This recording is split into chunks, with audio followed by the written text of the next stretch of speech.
All right, thanks. You know, experts tell us not to spend too much time on Facebook if it depresses you or causes you stress. All right, let's talk about something that I think is slipping away from us: time. I latched onto this time issue in an odd sort of way several years ago when I went up to the state prison in Stark and watched the execution of this man, Ted Bundy, in the electric chair. Somebody said, "John, why did you do that? You love music and nice things." Well, you know, when I came out of that prison, the sky was bluer than I ever remembered. Music sounded better, flowers looked prettier, and I was anxious to go home to my family and friends. I watched time run out for somebody very bad.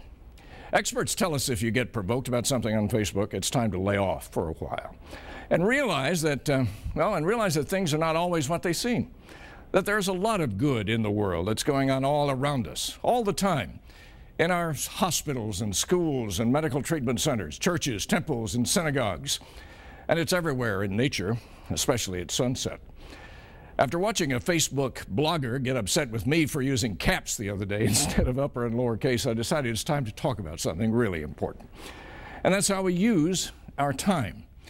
I know a depressed economy makes it worse, but Facebook brings people together, becomes a great listener and a platform for discussion, and sometimes just for venting. I'm sure you know almost all companies are doing more with fewer people now and really need good help on the job, not somebody who's constantly running a Facebook page. And for families trying to manage time on the computer, it's critical. For the Wilsons, for example, well, let me really take you back in time here. More than 30 years ago when, look at the hairdo here, when our kids were just normal kids. This is Patrick here, the big Broadway and movie star now who's getting ready for his new show on CBS. This is Mark, the TV anchorman who is going to be our violinist. He's a pretty good musician now. And Paul here with his mother at the piano. He's now a big TV ad guy in town and a terrific entertainer himself. But you know, when we all sat down together then at the dinner table, we asked them to tell us stories about what happened to them in school that day. We forced the conversation. There were no distractions. The TV was off. There were no iPads, cell phones, or computer games. And I know many parents are struggling with their kids in these digital conflicts now. What happens here at this dinner table could be the most important hour of the day for all of us. I think how we manage our time in general with our friends and neighbors and even perfect strangers defines who we are and what we hope to be.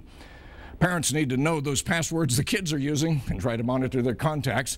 And the rest of us, the adults, we need to make the most of our time and worry about important things because that clock is running. But that's only my view.